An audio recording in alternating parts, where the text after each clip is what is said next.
So, Corinne, tell everyone at first, what did you call this podcast? This podcast is Family Shares Ice Cream. No. What did you call the podcast? Yes. Sit down. What did you call the podcast Daddy does with Miss Molly? The Worst Parents Podcast. Welcome everybody to the Not Great Terrible podcast that Miss Molly and my dad, that is the terrible dad, speaks on camera. And stuff. My dad is not terrible. I know. Why'd you say that?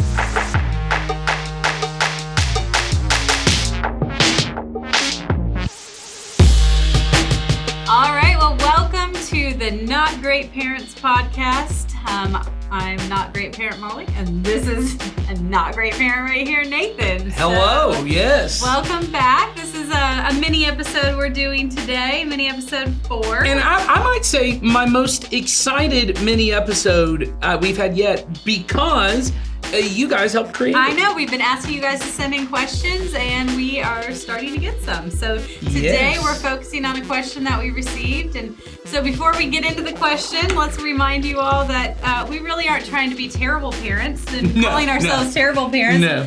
As my daughter As one of your proudly said, welcome to the not great terrible parents. Yeah. She's like, why would you make a podcast about being a terrible dad? I mean, my husband said the same thing, right? So, and I had to say to him, first of all, you haven't listened to it. But second of all, I had to remind him, which we'll also talk about, is the fact that we aren't trying to be great parents as the world's defined Yes. great. We're trying to be good parents and parents who raise our children in the Yeah. goodness of God and steering our kids towards His kingdom and the 'Cause goodness and the life that He has for us here. Because there is a way that the pursuit of greatness, and I know for those of you who listen all the time, this sounds repetitive, but it's important we get in our head.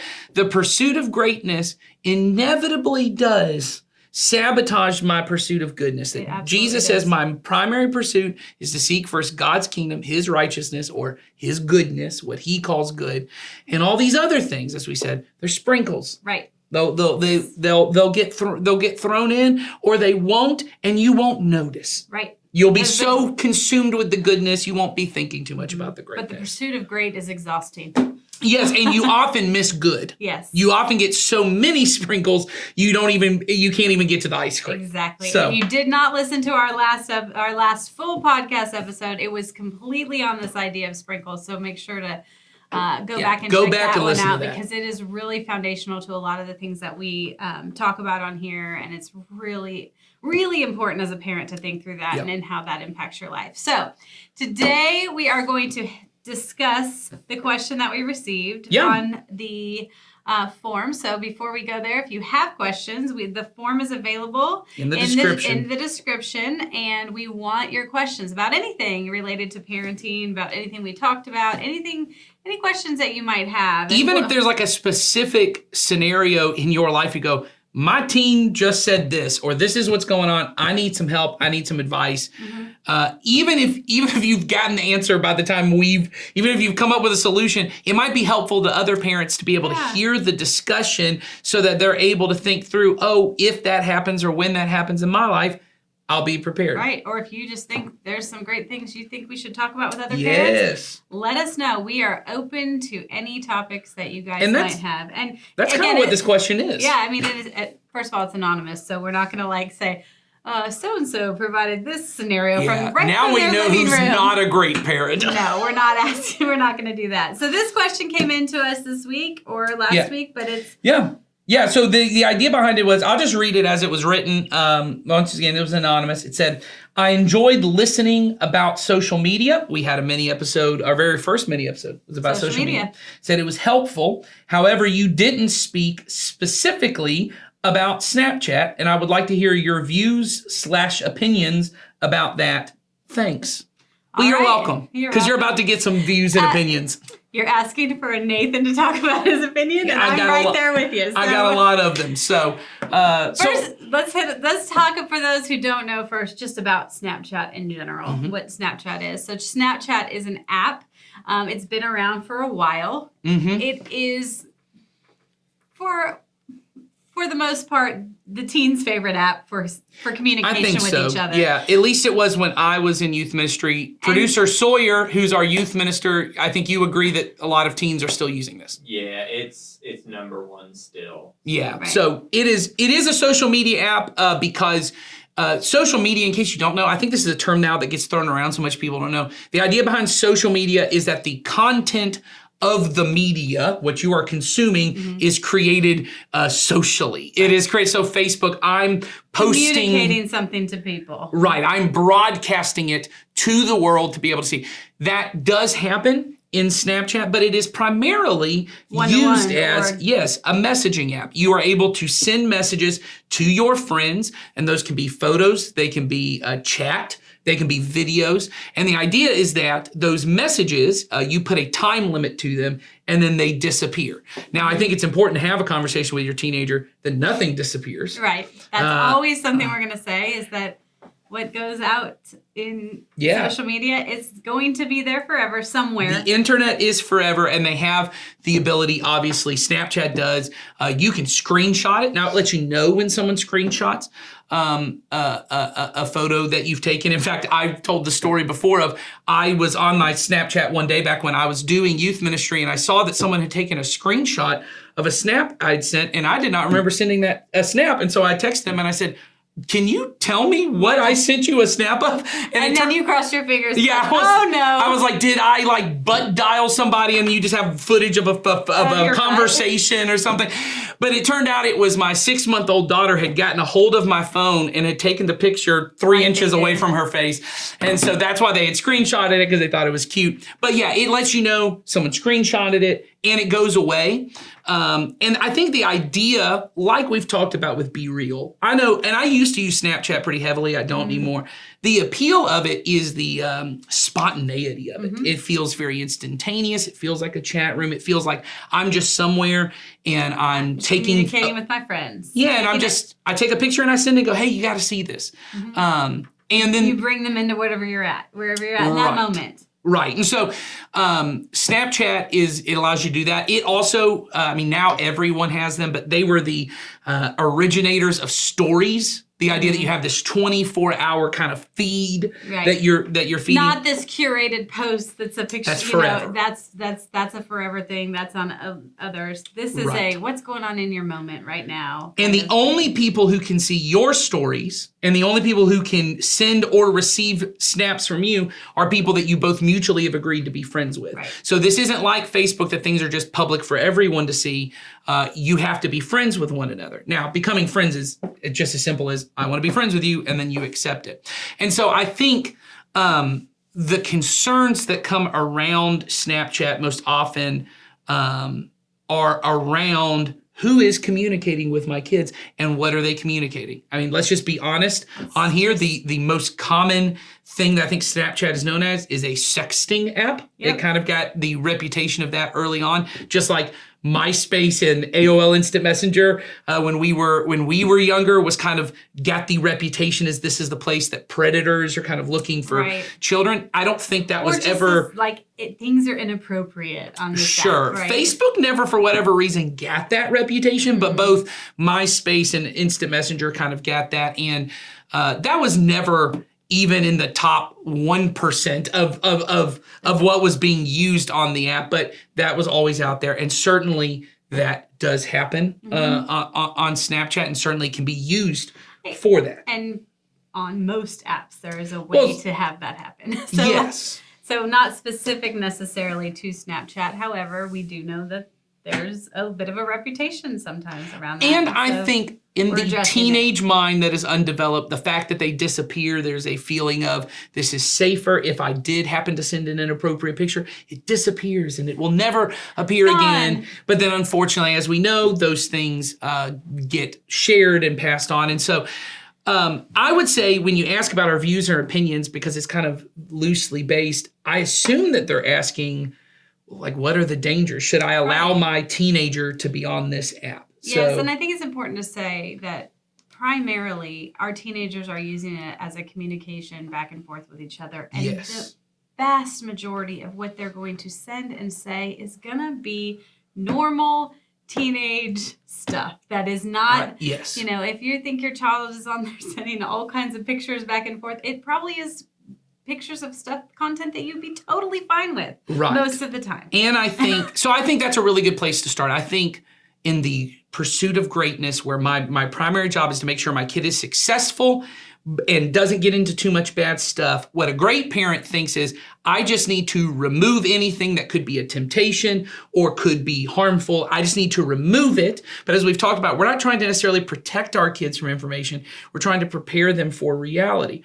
And so, one, I think this is a good point to say, Snapchat, now, okay, let me say this. Snapchat, the user agreement says you have to be 13 years old. Obviously, you could lie about your age and kids younger than 13 have it. But if you're talking about, well, what's a recommended age? I would say they recommend 13 years. I wouldn't be even having a conversation with my 11-year-old about it. I'd just say, hey, you got to be 13. We're not going to have a conversation until you're 13. Now, once they're 13, that doesn't mean I would say, absolutely go ahead and do it. I'm just saying, you as a parent, I think that's an easy starting place. Yeah. Now, there's another part of this I think is important to say is, if your kid has a phone at 11, unless you are constantly monitoring it, just because you say they can't have it doesn't mean they don't download it and create one anyway. So I think this is the part that we really want to put the focus of our conversation is, you need to be having conversations with your kids. Yes, and we're gonna say this over and over and over again, and that is, we want you to have conversations that are really healthy conversations back and forth with your children, not conversations with you just talking at them, but real conversations with them about how and how they're going to use social media, what's involved in it, things like that, because otherwise you're just going to talk at them and they're going to tune you out. I think there's this mythological idea of what a great parent is, the one who said, well, I just put my foot down. I told them, no social media, no Snapchat. And then inevitably, when your kid's like 23, they come back to you and go, by the way, when I was 12, I totally had Snapchat. Yeah. I know you think inevitably, like when we're at family get-togethers and me and my wife. One of those siblings outs the other sibling. Oh, yeah. They're like, by the way, I totally bought them alcohol when they were 18 and you went on that cruise and you weren't here. And then they're like, oh, well, that would have never happened under my roof. And we're like, well, it did. You just weren't there. So there's this great mythological idea we have that a great parent's the one who sets the rules and they are followed even when they're not there. And I think what a good parent is one who goes, I want to have conversations with you and help you understand that as a teenager, you have less control. They're not in your house all the time. Right. If they have a phone, which most middle schoolers I know have some device, whether it's a phone or not, they have a device that they could download Snapchat on. Mm-hmm. You're going to have to have that kind of open communication. Yes, and having dialogue with your kids is going to take it away from me as the parent setting all these rules to the two of us are having conversation, and we ultimately establish boundaries, healthy boundaries around the social media that we've mutually discussed, right? And maybe there's going to be times the teenagers are not going to like the boundaries we put in place. Certainly there's going to be some, but having the dialogue is the most foundational part of anything we're saying here. Because if you just come in and go, no more, or you're going to, no, you can't ever have it, or you had it and now we're not going to let you, that is not going to help your relationship with your child at all. So, and we've discussed this in some detail. We even had Jason Collins on, one of our teaching pastors, who's a counselor as well. He talked in our first mini episode. You can find it if you go back in the feed.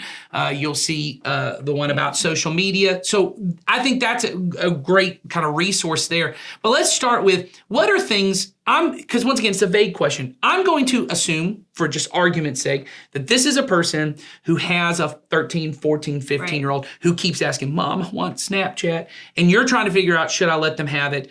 And maybe you're leaning towards, I want to let them have it, but I also know it might be dangerous. What are things I can do? So I think there are a few settings you can do to help this. You can have a teen account within Snapchat, right? So this is once again, this is all dependent on you having open conversations with them, because your teenager could create a hidden account you don't know about, and all of that's true. And yes, that's terrifying. But if you are building the kind of relationship where you openly talk and you sit down with them and say, hey, look, I'm okay with you having Snapchat. If you have one that's a teen account, and a teen account is they log in, because you have to be 13, they log in with their Real age. so they say they're 15. If they're 15, they say they're 15. It creates a teen account, which has some boundaries around, already some settings in place to protect them from people who might have ill intentions when trying to befriend them. So the first thing I would do is have them set up a teen account. The second thing I would do is I would have them accept, I would get an account personally, even if you're not planning on using it, get your own account so that you can have this family center.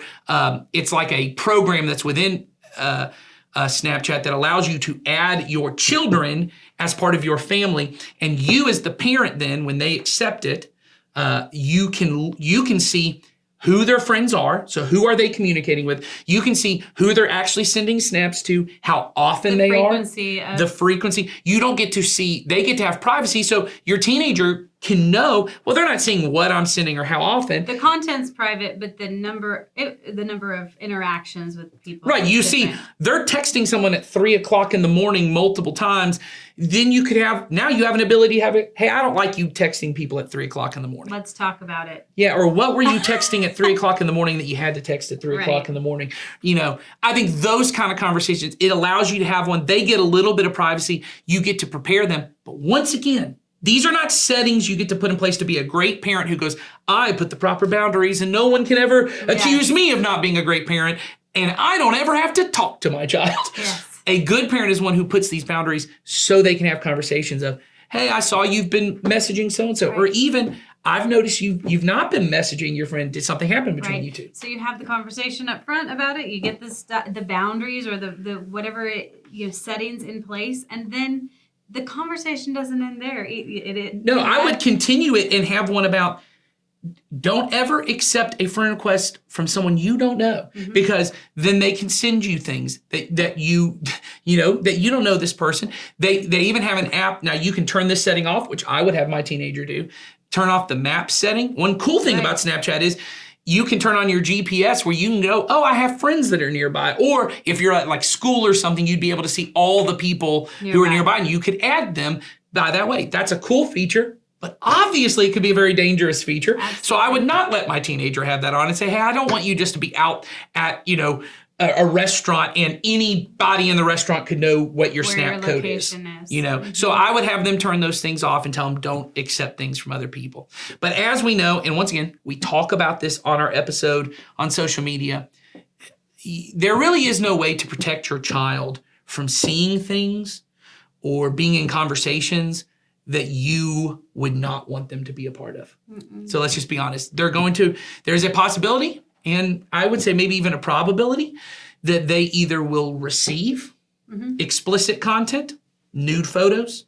They will maybe be solicited, and I don't even mean by like adults, right? Their Predators. Peers. They could be their peers. A boyfriend, a girlfriend, a friend at school that will say, hey, send me a photo, send me this, or they might, because temptation is real. Your kid is a sinner. I was a sinner, still am a sinner. They might be the solicitor. They might be saying, hey, let's send these photos.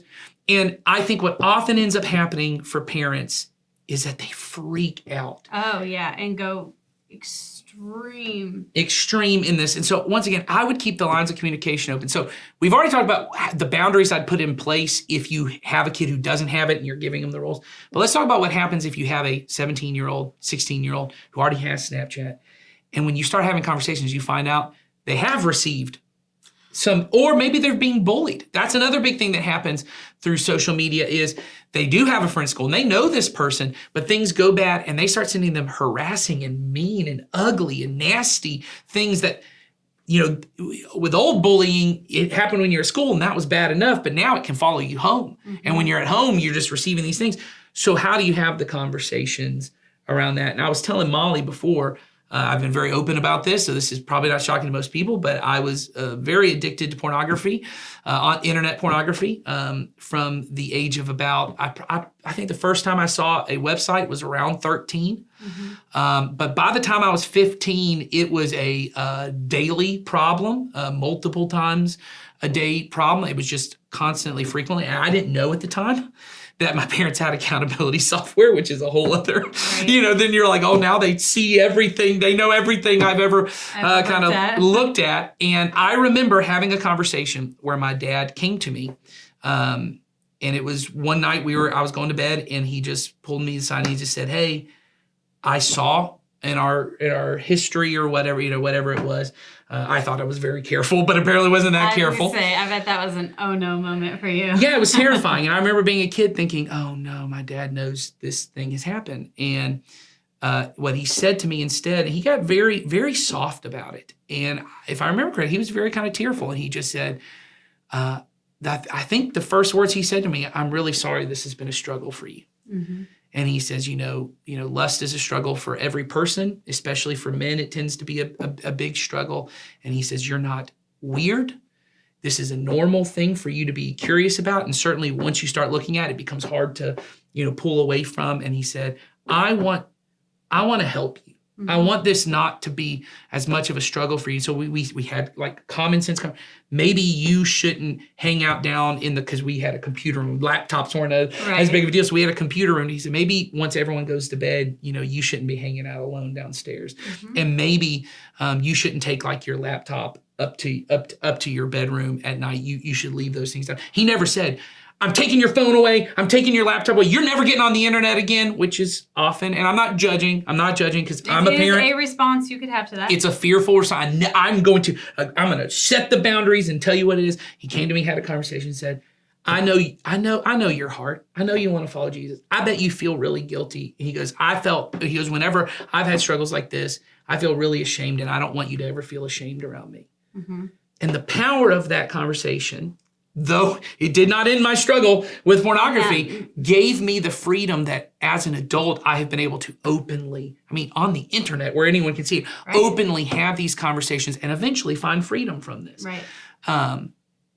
But if he'd approached you in a shameful way. Well, I've had the conversation or before. in a way that led you to feel even more ashamed of something that you probably already were. I had a friend who, because from this kind of opened the dialogue of, I was a part of some sexual purity groups here at church where we would talk about it with other teenage guys. And we'd had some men who were leading it and helping us to kind of deal with this. One of them told a story at one point of he had accidentally bookmarked one of these websites as favorited as a thing. And as a favorite. And his dad just sat down and kind of looked at him and went, favorite? Yes. That's your favorite? Wow. And he's like, and I was so ashamed because I didn't know how to explain to my dad it was an accident, not an accident. I went to the website. It was an accident, but now my dad thinks that I'm the kind of person, and it was very shameful. And I remember him saying, like, I just didn't think you were that kind of guy.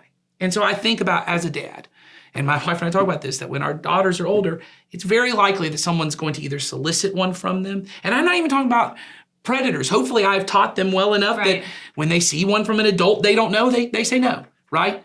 That they don't even accept the friend request, but from other teenage boys. Mm-hmm.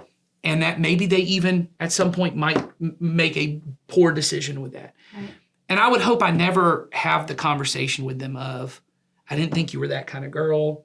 It really disappoints me. I would never want to take this conversation from a place of shame. No, taking the conversation from a place of shame will carry through for the rest of their life. And that, like you said, having your parents say, I'm going to come alongside of you. What should we do here? What are some things that you could do, but I can help you come up with so that we put those boundaries in place, or we help you with this. Yes. Knowing that your heart is good and knowing that's not what you want to do, that's a totally different approach. Yes. And one that allows you to continue that relationship with your parent. And because you were addressed in that way, it didn't slam the door down for you to talk about it in the future. I know you said, it didn't fix it right in that moment, but it kept that door and that line of communication open for you to be able to talk to your dad about it moving forward, I'm sure. Well, and open the door, because this is what good parents, godly parents want in the end. Is I don't want them just to be able to have these conversations with me.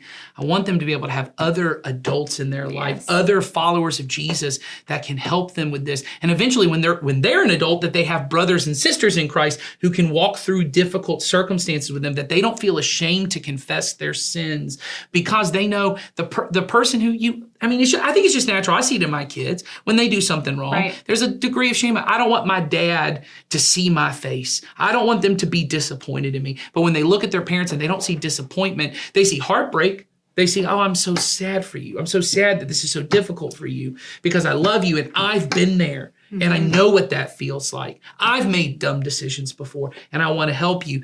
What that allows them to know is if I tell other brothers and sisters in Christ of this thing that I'm so ashamed of, they will also help me, and there will be love and grace. And I don't say, I'm hoping you're hearing this as a parent, if you've had some bad conversations around this, as not judgment from us, but as grace for you to say, we all mess up these conversations. Oh, so many times. But the important thing is that we find ways to have open and honest conversations, because I want my child to come to me when these things happen.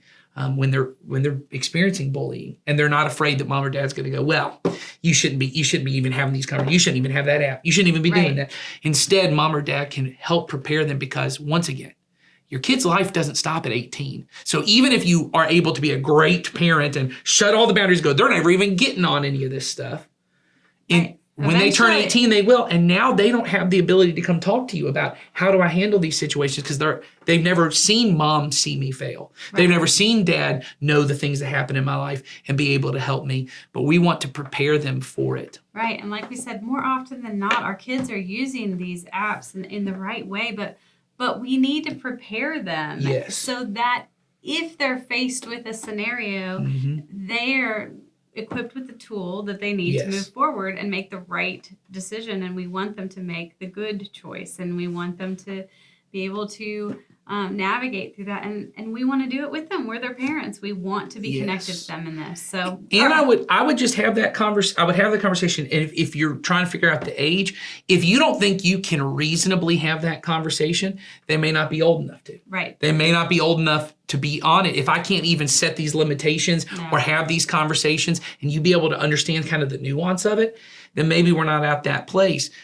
But here's the other point. If they already have the app, it don't matter what age you want them to start. You got to treat it now. You're in the middle of it, because even if you shut everything down, kids are crafty and wily, and they will find ways around it, and you're not going to win. Yeah. And so the best thing you can do is say, how can we have open and honest conversations about this? So anyway, I hope that answers the question. I don't know if it does. If you're asking us Snapchat or not, if you wanted a black and white answer, there isn't one for it. No, because it's not a great answer. It's not a great answer. But we hope it's a good one. Yeah, we really do, because it's one that every parent has to think through. Because like we said, it's a very popular app, and if it's not this one, it's another one. Yeah. So it's just because I was going to say this. The other thing is, it's a messaging app.